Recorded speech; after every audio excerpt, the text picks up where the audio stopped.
What would you do if the world's greatest hero looked into your eyes and saw not just a stranger, but a mirror of his own lost past? In the heart of a sprawling refugee camp, where dust clung to every surface and hope was a fragile thing, Superman descended from the sky. His red cape fluttered like a beacon, drawing gasps from the crowd. Children stopped playing, adults paused their weary tasks, and for a moment, the weight of survival lifted. He wasn't here to fight villains or stop disasters. He was here to listen, to help, to remind them that even in their darkest hour, they were not forgotten. The camp stretched across a barren plain, a patchwork of tents and makeshift shelters. Families displaced by war and famine huddled together, their stories etched in tired eyes and calloused hands. Superman moved through the crowd, his presence both gentle and commanding. He carried crates of food, repaired broken shelters with his heat vision, and spoke softly to those who needed it most. But his eyes kept returning to one boy, standing alone near a tattered tent. The boy was small, no older than 10, with dark hair falling into his eyes and a face that held a quiet defiance despite the dirt smudged across his cheeks. Superman approached him, kneeling to meet his gaze. "What's your name?" he asked, his voice warm, but carrying the weight of someone who had seen too much suffering. The boy hesitated, then whispered, "Kale." His voice was barely audible, as if speaking too loudly might break something fragile. Superman noticed the boy's hands, clutching a small, worn sketchbook. Pages peeked out, filled with pencil drawings of stars, planets, and a symbol that made Superman's heart skip a jagged, angular mark that looked eerily like the crest of Krypton's House of El. "Where did you learn to draw that?"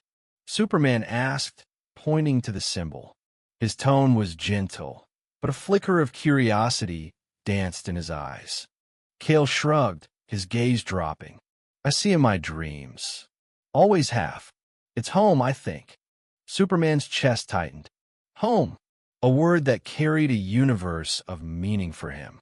He, too, had come from a place lost to time, a planet reduced to memories and fragments. He pushed the thought aside and smiled. "You're an artist, Kale. That's a gift. Want to show me more?" Kale's eyes lit up, a spark of trust breaking through his guarded expression. He flipped through the sketchbook, revealing sketches of distant galaxies, ships soaring through space, and a city of crystal spires under a red sun. Superman's breath caught. These weren't just a child's imaginings, they were vivid, almost photographic depictions of Krypton, a world Kale couldn't possibly know. For the next hour, Superman stayed with Kale. They talked about the stars, about hope, about what it meant to keep going when the world felt broken. Superman helped Kale carry water to his family's tent, fixed a leak in their shelter, and even sketched a starship beside Kale's drawings, earning a rare smile from the boy. The camp buzzed with life around them, but for Superman, the world narrowed to this one child, whose spirit seemed to burn brighter than the despair around him. As the sun dipped below the horizon, casting an orange glow over the camp, a woman approached. She was thin, her face lined with exhaustion, but her eyes held the same quiet strength as Kale's. She introduced herself as Mira, Kale's mother, and thanked Superman with a trembling voice. "He hasn't smiled like that in months," she said. "You've given him something to hold on to." Superman waved off her gratitude, but his gaze lingered on Mira. There was something familiar in her features, the sharp jawline, the intensity in her eyes. He couldn't place it, but it stirred a memory he couldn't grasp. "Kale's special," he said. "He's got a light in him." Myra's smile faltered, and she looked away. "He's all I have left," she murmured. "His father, he didn't make it out." Superman nodded, his heart heavy. He'd heard too many stories like this, families torn apart, lives upended by forces beyond their control. But before he could respond, a man stumbled into the clearing, his clothes ragged and his face streaked with dust. The crowd parted, whispers rippling through the camp. He was a refugee, like the others, but his arrival felt different. His eyes locked on a Superman, wide with something between awe and fear. "You're him," the man stammered. "The one they call Superman." He clutched a small, metallic object in his hand, its surface glinting in the fading light.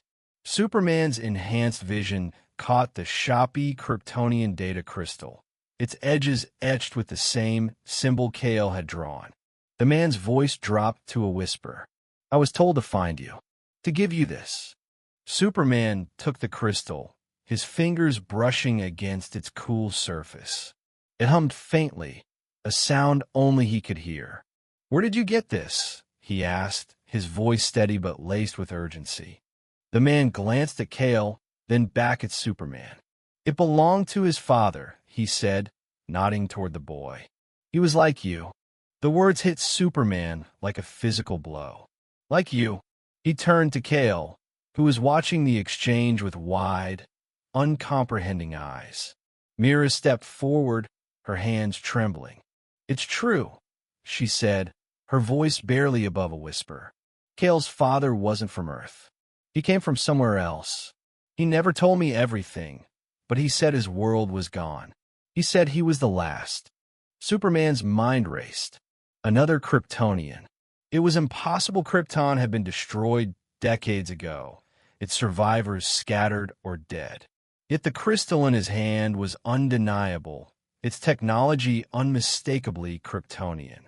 He activated it with a gentle press, and a hologram flickered to life, projecting the image of a man with Kale's dark hair and piercing eyes.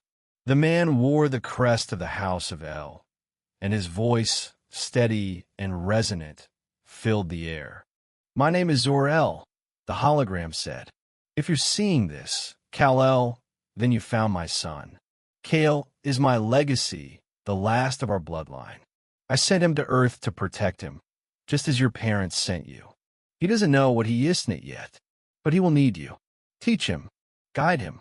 The House of El lives on through you both." The hologram faded, leaving silence in its wake. Superman stood frozen, the weight of the revelation crashing over him. Kale wasn't just a boy in a refugee camp. He was Kryptonian, his cousin, the son of Zor-El, his uncle, who had perished with Krypton, or so he'd thought. The symbol in Kale's sketchbook, the dreams of a crystal city, the light in his eyes, it all made sense now. Kale stepped forward, his small hand tugging at Superman's cape. "What's happening?" he asked, his voice trembling. "Who was that man?" Superman knelt again, his heart pounding. He looked into Kale's eyes and saw not just a child, but a piece of his lost world, a family he thought he'd never have. "Kale," he said softly, "that was your father, and he was like me, like us." Myra's eyes filled with tears, but she nodded, a silent acknowledgement of the truth she'd carried alone for so long. The man who delivered the crystal watched from a distance, his mission complete. The camp around them seemed to fade, the world narrowing to this moment of connection, of rediscovery. Superman placed a hand on Kale's shoulder, his voice steady despite the emotions swirling within him. "You're not alone anymore," he said. "I'll be here. I'll show you who you are, and we'll carry your father's legacy together."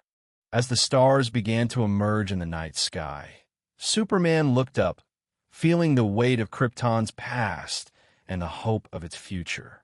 Kale's hand slipped into his, small but strong, and for the first time in years, Superman felt something he hadn't dared to hope for: family. The camp, with all its pain and resilience, was no longer just a place of suffering. It was where two lost souls from a dead world had found each other, ready to face whatever came next together.